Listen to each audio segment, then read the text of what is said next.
Yes! Yes! Yes!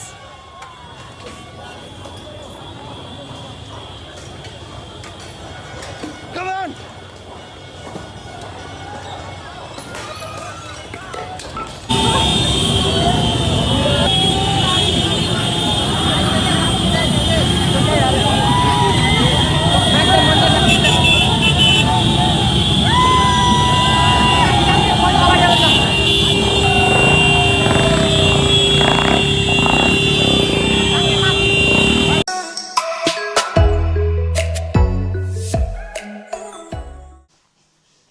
Everyone, as you guys know that right now I am in Nepal and आप लोगों को अभी जो current situation Nepal में है इसके बारे में आप अवेयर ही होंगे।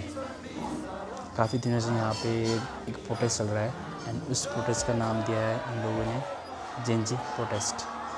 And before talking about the Gen Z protest I would like to inform you about Gen Z होता क्या है।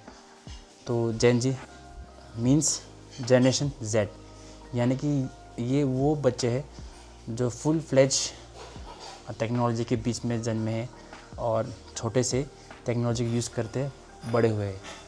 एंड इसको कैटेगराइज किया है 1997 से लेकर आपके 2012 तक। एंड जो बच्चे 2012 के बाद वाले जो बच्चे जो पैदा हुए उनको जनरेशन अल्फ़ा में कैटेगराइज किया है। एंड जो 1997 से उससे पहले जो पैदा हुए उनको जनरेशन वाई में है। तो यही मीनिंग है जनरेशन जी मतलब, यानी कि Gen Z. Now coming to the main topic जो आपका जेन जी प्रोटेस्ट है, एक्चुअल में हुआ कैसे, शुरू कैसे हुआ है।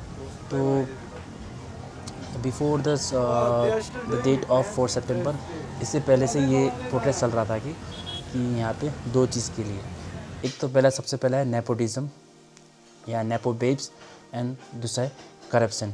तो coming up first point nepotism या तो नेपो बेब्स, ये उन लोगों के लिए रेफ़र करता है जो जैसे कि जिनके कोई भी बेटी है या जो भी हायर पीपल्स है जो ऊंचे वाले पोस्ट पे है, या कोई फॉर एग्ज़ाम्पल कोई पॉलिटिशियन हो गया, कोई बिजनेसमैन का कोई बेटा हो गया। तो उन लोगों को comparison to a middle man या एवरेज पीपल बिना कोई मेहनत के लिए उन लोगों को वो सक्सेस अचीव हो जाता है।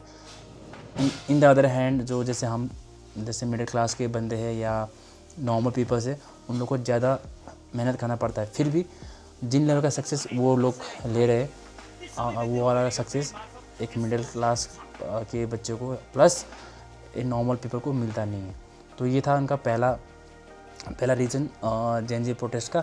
एंड दूसरा था करप्शन, यानी कि इनका ये कहना है कि जब भी हम कि यहाँ नेपाल के जो लोग टैक्स पे करते हैं तो उसमें से 70% जो टैक्स है ये गवर्नमेंट अपने जेब में डाल देती है, यानी कि घोटाला कर लेती है। तो ये दो केसेस थे जिसमें जेन जी आवाज़ उठा रहे थे। एंड ये तो पहले नॉर्मल ही था।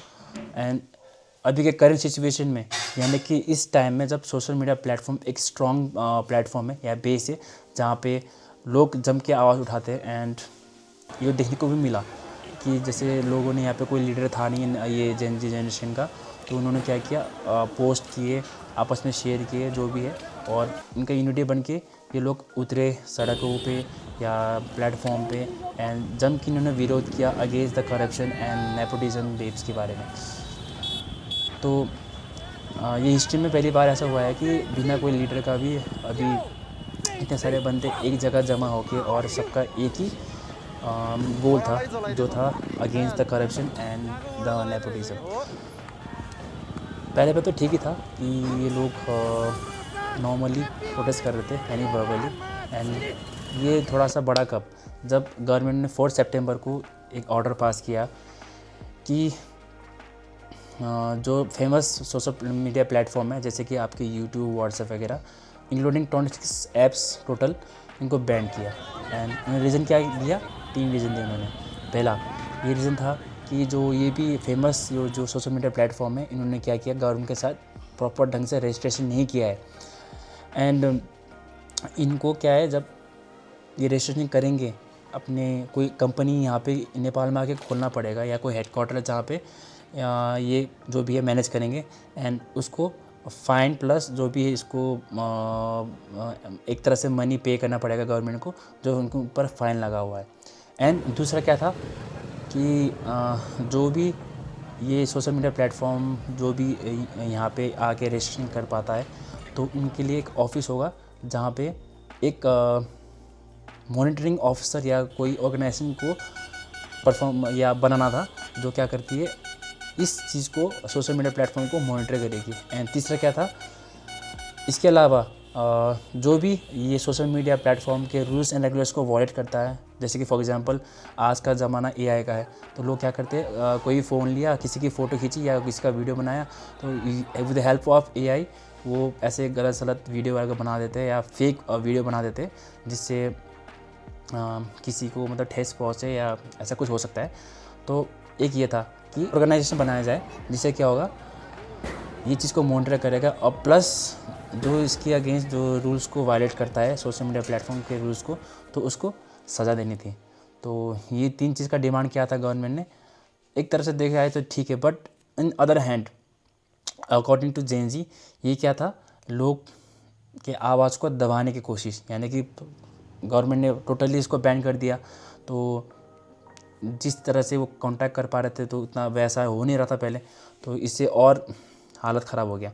एंड इवन इसकी वजह से क्या हो गया, गवर्नमेंट ने एक गलती की, 4 to 5 सितंबर में ये ऑर्डर पास करके लगभग क्या, इसके अलावा जो स्ट्रेंथ है और बढ़ गया, क्योंकि जैसे लोग थे जो बाहर काम करते थे, या किसी का जो भी ऑनलाइन प्लेटफॉर्म या कंटेंट क्रिएटर्स जो इससे अर्न करते थे, या जिससे अपने फैमिली से बात होता था, तो सारे ऐप तो बैन हो गए थे। इसकी वजह से क्या हो गया, जेन जी के साथ और दूसरे जो सपोर्टर्स यानी प्रोटेस्ट करने के लिए वो भी आ गए।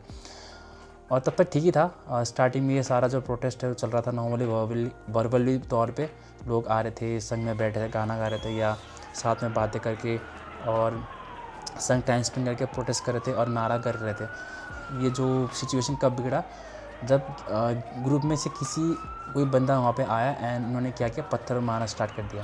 तो एक ग्रुप में देखकर सभी बंदे ने क्या किया, पत्थर मारना स्टार्ट किया। तो फिर होम मिनिस्टर के द्वारा या जो भी गवर्नमेंट के द्वारा उन्होंने क्या किया, यहाँ पे ऑर्डर पास किया गया कि इस राइट को कंट्रोल किया जाए। तो राइट को यानी कि जो आपके इस सिचुएशन को, भीड़ को कंट्रोल करने के लिए गवर्नमेंट ने क्या किया, ऑर्डर पास किया सिक्योरिटी फोर्स को कि ये इनको कंट्रोल करें। तो इसके लिए फिर उन्होंने क्या किया, rubber bullets, water cannon and even tear gas and chilli grenades का प्रयोग किया, जिससे कुछ हद तक कंट्रोल तो हुआ, बट एक्चुअली ये इतना इनाम नहीं था, और जो भीड़ है और भड़की, और ये और कैओस हो गया। फिर कंट्रोल करने के लिए अभी ऑर्डर तो पता नहीं दिया कि नहीं दिया, बट ऐसा कहा गया कि ऑर्डर ऊपर से आया था, तो उन्होंने क्या किया, लाइव राउंड फायर करना स्टार्ट किया। And that's was the big mistake that done by the government. इसके बीच में क्या हुआ, 19 लोग का अभी तक कंफर्म डेथ, अकॉर्डिंग टू जो मुझे अभी दिन को अपडेट मिला था, तो 19 कंफर्म डेथ कंफर्म था। प्लस अभी हाल ही में मुझे पता चला कि अभी 32 इसकी नफरी हो चुकी है, और एंड इसके अलावा 400 से लेकर 500 लोग बुरी तरह से घायल, किसी के मतलब हाथ में गोली लगी, किसी के पैर में गोली लगी है, एंड किसी को कुछ ज़्यादा सीरियस इंजरीज हो रखी है। ऐसा सिचुएशन था। तो लेटेस्ट अपडेट ये है कि सबसे पहले आपके जो होम मिनिस्टर है नेपाल के रमेश लेखनाथ, उन्होंने इस्तीफ़ा दे दिया। प्लस पॉलिटिशियन है जो उन्होंने काफ़ी लोगों ने इस्तीफ़ा दिया। एंड नाउ लेटेस्ट जो प्राइम मिनिस्टर है नेपाल के ओली जी, तो उन्होंने भी अभी इस्तीफ़ा दे दिया, पीएम ऑफ नेपाल ने। तो जो डिमांड था जेन जी का वो पूरा हो चुका है। एंड थोड़ा सा पहले से माहौल थोड़ा शांत हो गया। एंड अभी तो बहुत सारे कर्फ्यू लगा है, गाड़ियों को आना जाने का दे नहीं देते। बट टू बी ऑनेस्ट, इस सिचुएशन को मैंने फेस किया था, तो आई हैव सीन कि इसके आउटकम्स क्या है। हर जगह आप देखोगे लॉस ऑफ लाइव्स, डिस्ट्रक्शन हो रखा है, बिल्डिंग जल रखी है, गाड़ी वगैरह जला रखा है। एंड सारे जितने भी आपके ऑन जो फ़ायदे के लिए बनाए गए डैमेज हुआ है, तो इन द एंड नुकसान तो हमें हुआ है। बट देखते हैं, फ़िलहाल तो अभी सरकार भी लगभग सबने इस्तीफ़ा दे चुका है, तो अभी आने वाले समय में क्या होगा, and whatever comes update then I will update you about this thing. And आज मैंने खुद पर्सनल एक्सपीरियंस किया है कि राइट नाउ आज सुबह मुझे यहाँ पे पोखरा में आना था, because I was living for the home, and unfortunately Pokhara तो मैं पहुँच गया अभी जैसे तैसे करके, बट कल पूरा यहाँ पे कर्फ्यू हो चुका है, तो 2-3 दिन तक यहाँ पे मूवमेंट नहीं होगी। एक तरह से बुरा भी लग रहा है, because I am now missing my home. History में ऐसा पहली बार हुआ है कि ट्रैवल करते समय मुझे अपने घर की याद आ रही है, and hope things get well soon. And in the end I would like to say that जो भी है नुकसान तो हुआ है, बिकॉज लॉस ऑफ लाइफ्स, इसको हम दोबारा रिकवर तो कर नहीं सकते। एंड जो भी डैमेजेस हुआ है ये सारा आप और हम जैसे नॉर्मल लोग और आम जनता एंड हमें ही इसको फेस करना है। दुख तो है, बट क्या करते हैं। तो what your thoughts, comment below and share your suggestion. Till then be safe.